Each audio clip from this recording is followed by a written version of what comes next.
Hi, welcome to our Sweet Sunset watercolour sky painting. These are two examples of what we can do with a really minimalist colour palette. So these are my materials we're going to use today. A brush. I'm using a Princeton Snap Round number 12. These are what I recommend to all my students, that affordable and durable and do everything that you need to do. The other thing we've got is some watercolour paper. This is a student grade pulp paper. I get this from our local warehouse stationery. Great paper for learning with, and again it's really affordable. I've taped mine down. This isn't necessary, but it just stops it from moving around. Water, a small jar of water. The paints that we're going to use are Windsor and Newton Cotman. I've got Cadmium Yellow, Rose Madder Hue, Ultramarine Blue, and Prussian Blue. So I've put these in my palette here. This one is Cadmium Red. We're not going to use that for this painting today, but that is one of my recommended basic colour palette paints. I've also got a tissue to help for lifting out, and a couple of little colour swatching scraps of paper.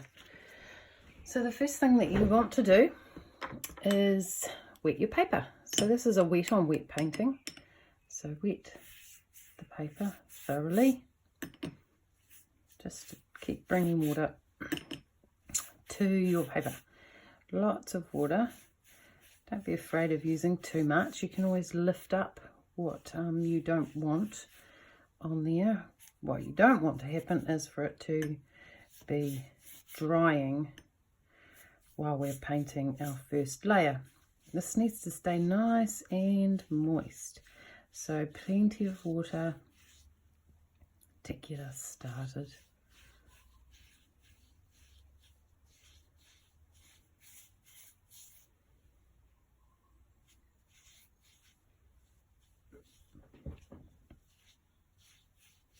So the first colour I'm going to put down is going to be my Cadmium Yellow.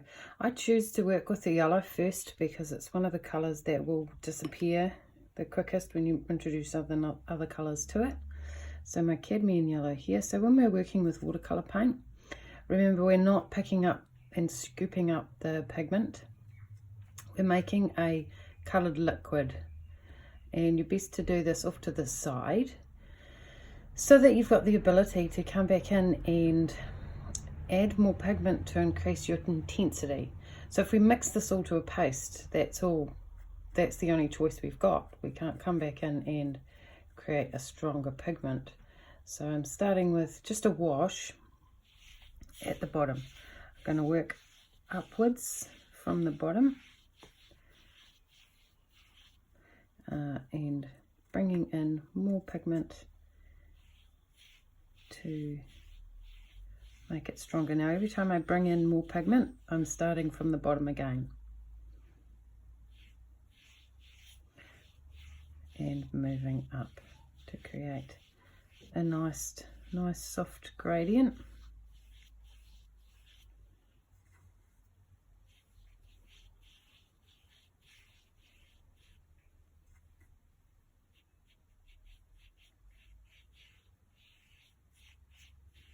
I'm pretty happy with that. Bring it up a little bit further. So now I'm going to wash my brush, and I'm going to use the Rose Madder next. Rose Madder is a nice pinky red. It's a cool red, so it will create our pretty purples. I'm going to bring this in here. I'm going to work both ways with this colour. I'm going to make an orange when I'm coming this way into my yellow, blending them as I go.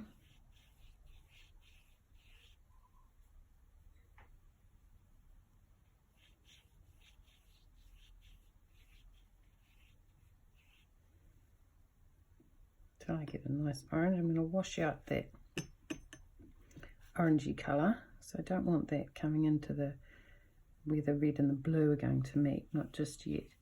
I'm going to take this pink all the way to the top.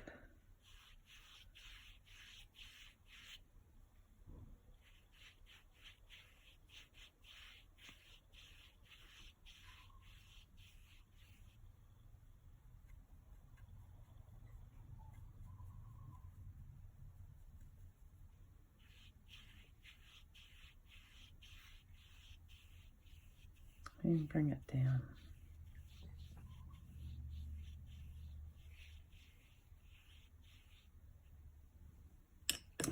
I'll wash my brush again, and this time I'm going to take the Ultramarine Blue. So this blue is our Ultramarine Blue. This is a warm blue. This will make some really pretty purples when it mixes with our rose madder.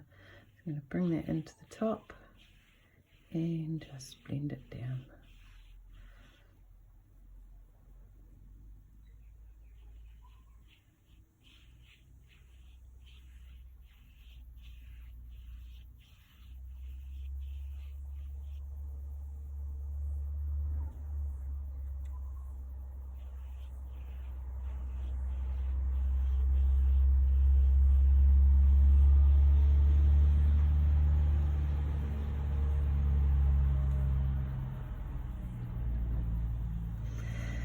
So there's our basic first layer.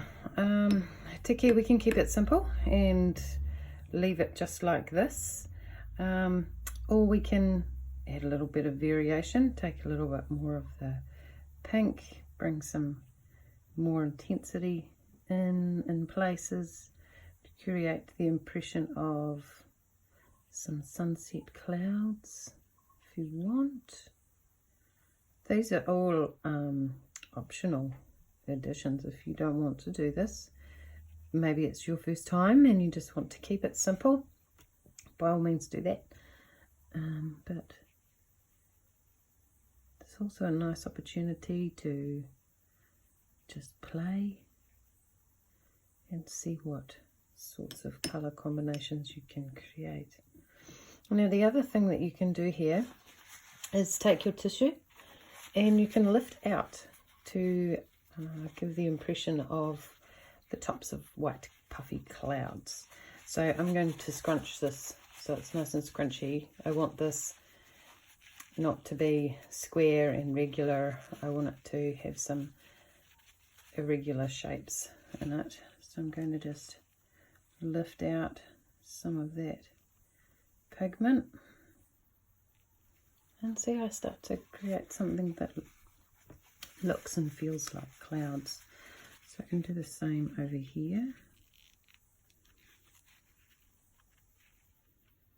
I think it's good to remember when you're doing clouds to not do them all same. So they need to be different from each other and in different places from each other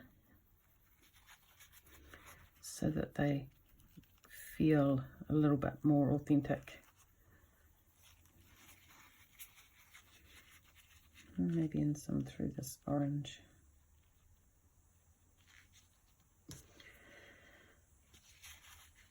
I don't feel like this needs to change here. So just go with your intuition. Obviously using a reference is going to be better than painting from your imagination like I am, but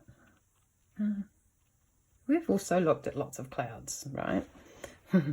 So you kind of do know what they look like and what they don't. I'm just gonna add some more watery details in here while it's still wet.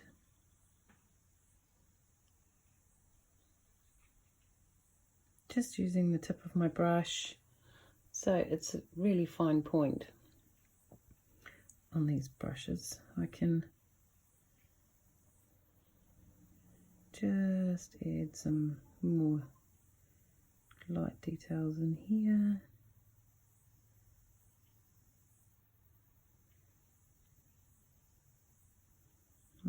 darken some of them up in places. And we can do the same down further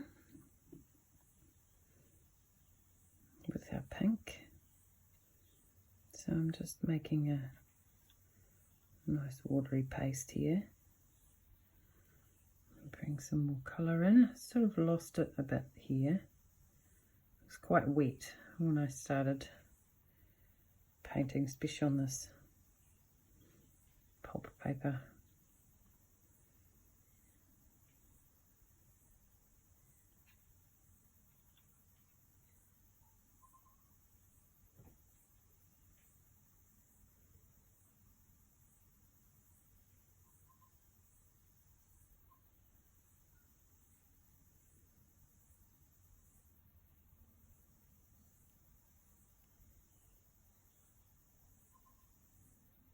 So you can see you can keep building this until you're happy with the way that it looks. It's also lots of fun, so take your time and enjoy the process of modelling clouds.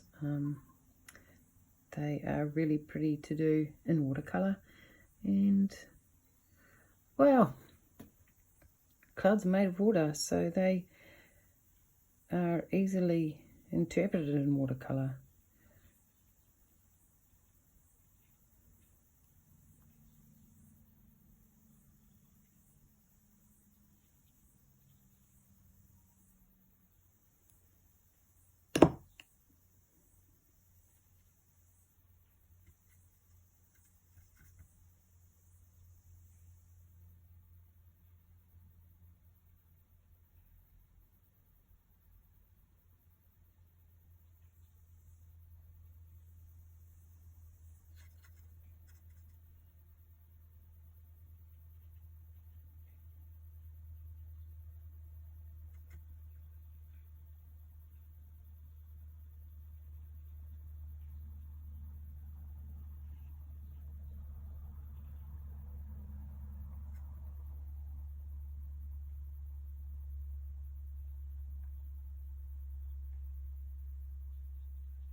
I think the main point to remember with these sorts of paintings, we're using the full spectrum of the primary colour wheel, is that you don't want the blue and the yellow to meet each other. This will create green, and green in the sky doesn't feel right. It is there if you observe and look at the sky.